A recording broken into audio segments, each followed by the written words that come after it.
Logical discrepancy, যুক্তিগ্রাহ্য তথ্য বিভ্রাট, এর জন্য কাদের তলব করা হচ্ছে তার তালিকা প্রকাশ করতে হবে কমিশনকে। রাজ্যের দাবিতে মান্যতা দিয়ে গত সোমবারই নির্দেশ দিয়েছিল সুপ্রিম কোর্ট।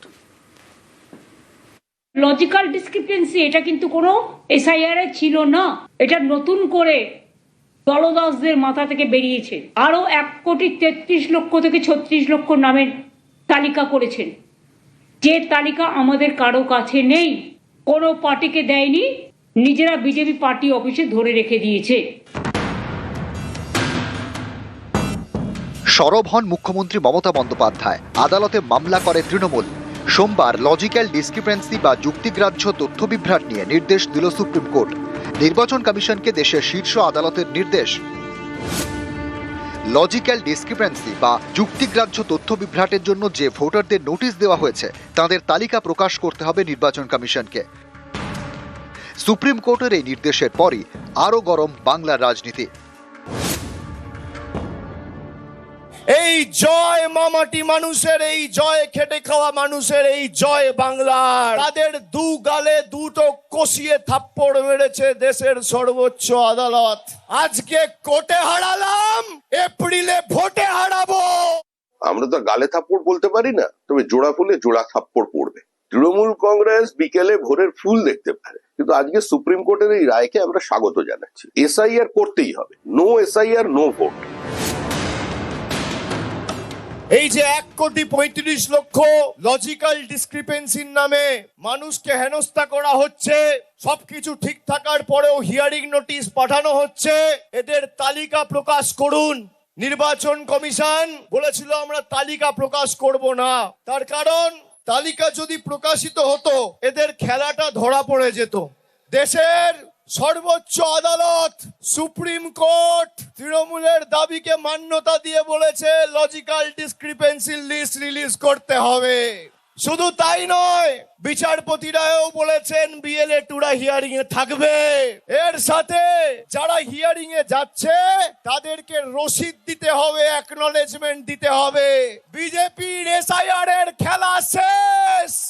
খেলা তো হবে এপ্রিলে, দেখা যাবে কে খেলবে। 58 লক্ষ বাদ গেছে, তো হিয়ারিং তো এখনো শেষ হয়নি, কমপ্লেন নেওয়া হচ্ছে এখনো।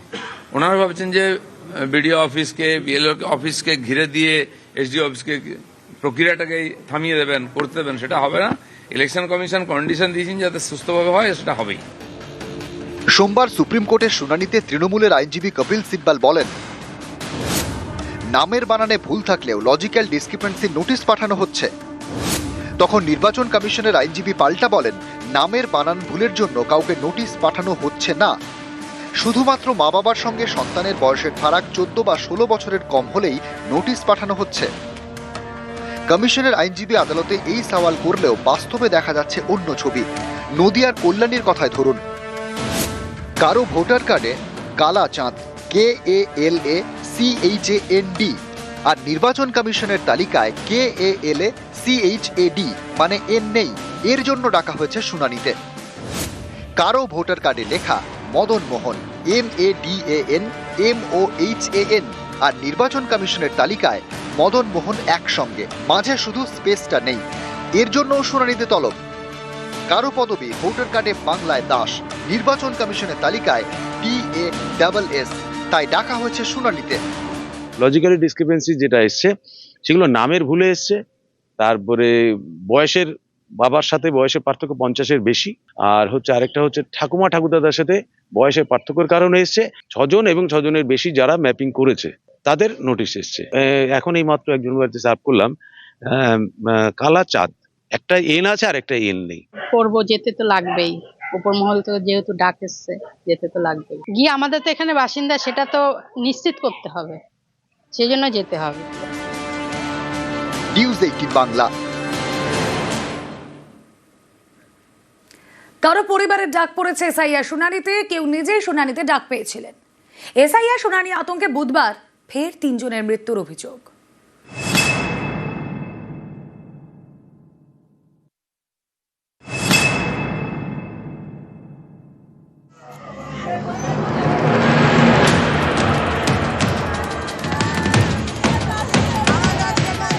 মুর্শিদাবাদের জলঙ্গির বাসিন্দা হাসিনা বিবি, বয়স 75। বুধবার সকালে তাঁর মৃত্যু হয়। পরিবারের দাবি, তাদের সবাইকে এসআইআর শুনানির নোটিশ দেওয়া হয়েছে। শুনানির নোটিশে আতঙ্কে ছিলেন বৃদ্ধা। এর জেরেই স্ট্রোক হয়ে মৃত্যু বলে দাবি পরিবারের। লাতি ছেলেপিলের গেলারে একটু কাগজ ভুল এসছে এসআরের জন্য। আমার মা আজকে বেলা 7টার সময়তে ইন্তিকাল করেছে, স্ট্রোক করেছে। কাগজ করতে হবে, অফিসে যেতে হবে, এই জন্য আমার মা চিন্তা করেছে। চিন্তা করার পরে স্ট্রোক করেছে। ছেলেদের কি হবে, কান্দি বেড়াচ্ছিল।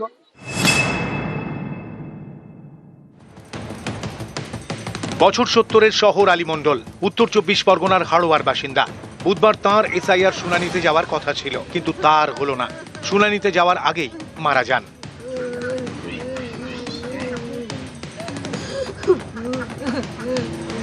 পরিবারের দাবি, শুনানির নোটিশ পাওয়ার পর থেকেই আতঙ্কে ছিলেন। এর জেরেই হার্ট অ্যাটাকে মৃত্যু। আমার বাপ চিন্তা ভাবনা করতো, কাগজপত্র ঠিক ছিল না বলে প্রচুর চিন্তা করতো। আমার বাপ চিন্তা করতে করতে আমার বাপ মৃত্যু হলো। এই এসআইআর চিন্তা করতে পারতে? হ্যাঁ, আজকে তো হিয়ারিং ছিল। আজকে হিয়ারিং ছিল। জলপাইগুড়ি সদরের গড়ালবাড়ির বাসিন্দা মকবুল হক। 28শে জানুয়ারি তাঁর এসআইআর শুনানি। বুধবার ভোরে মারা যান মকবুল। পরিবারের দাবি, এসআইআর শুনানি আতঙ্কে হার্ট অ্যাটাক হয়েছে, তাতেই মৃত্যু। এসআইআর এর নাম আসছে লিস্টে আর কি, তো শুনে আর কি কালকের থেকে মানে টেনশনে ছিল। তারপরে হঠাৎ করে ডাক দিছে, যাইতে তো পারেনি, অসুস্থ। তারপরে আজকে রাত্রের বেলায় মানে একদম হার্ট অ্যাটাকের মতন হয়ে গেছে, সকালবেলায় মানে মৃত্যু হয়ে গেল। নিউজ 18 বাংলা। এসআইআর শুনানি চলছে, জেলায় জেলায় চলছে চরম হয়রানি।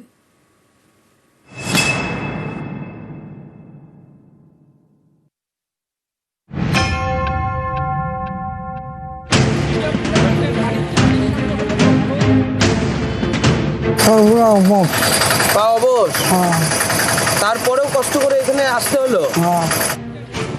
ভোলা মহন্ত আলিপুরদুয়ার জাংশন এলাকার বাসিন্দা। পরিবার জানিয়েছে, বছর 62 এই প্রৌঢ়ের 2 বার স্ট্রোক হয়েছে। একা হাঁটতে পারেন না, তাকেও বুধবার শুনানিতে যেতে হয়। সেটাও বাড়ি থেকে প্রায় 25 কিলোমিটার দূরে, আলিপুরদুয়ার 1 নম্বর ব্লকের বিডিও অফিসে। অসুখ হয়েছিল, পরে টরে যায়, বারবার অসুবিধা হয়, হাঁটতে পারে না, চলতে পারে না। এই ইলেকশন কমিশন যদি মানে বাড়ি বাড়ি গিয়ে আপনাদের এই ইয়েটা করতে ভালো হতো। ভালো হয়তো। হুগলির শ্রীরামপুরের বাসিন্দা সাম্য চট্টোপাধ্যায়। সেরিব্রাল পলসির রোগ, হাঁটতে পারেন না, সঙ্গী হুইল চেয়ার। তিনিও বুধবার শুনানিতে।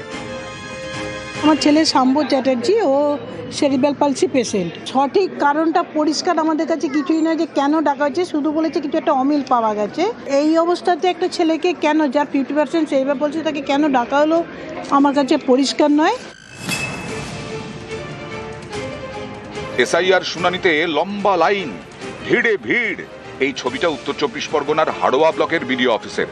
ব্লক প্রশাসনের দাবি, একটি ব্লকের প্রায় 86,000 জনকে এসআইআর শুনানিতে তলব করা হয়েছে। বুধবার একসঙ্গে শুনানিতে হাজির হন প্রায় 5,000। এই নিয়ে তিনবার হচ্ছে। আমি বিওলার বাড়িতে গিয়ে আমি নিজস্বভাবে কাজ করেছি। সে নিজে বাড়ি এসে ছেলের মাধ্যমিক সার্টিফিকেট, তারপরে মানে জন্ম সার্টিফিকেট, তারপরে শিডিউল কাস্ট সার্টিফিকেট, সবকিছু প্রমাণপত্র দেওয়ার পরে আবার হয়রানি। মানে আমরা অনেক ভাই বোন, সেই জন্য আমার মানে হিয়ারিং এ ডেকেছে। এটা আমাদের হয়রানি ছাড়া আর কিছুই না। আজকে আমাদের এই বাল বাচ্চা সব ফেলে দিয়ে এখন এই লাইনে দাঁড়িয়ে থাকতে হচ্ছে। এখন ঘন্টার পর ঘন্টা, কখন হবে তাও জানি না। না খেয়ে না দিয়ে লাইনে এইভাবেই দাঁড়িয়ে আছি।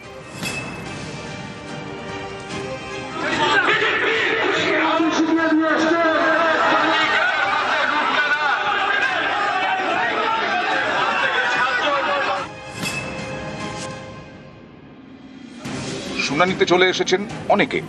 এদিকে কমিশনের অফিসারদের দেখা নেই। অভিযোগ, অপেক্ষা করতে হয়েছে 2 থেকে 3 ঘন্টা।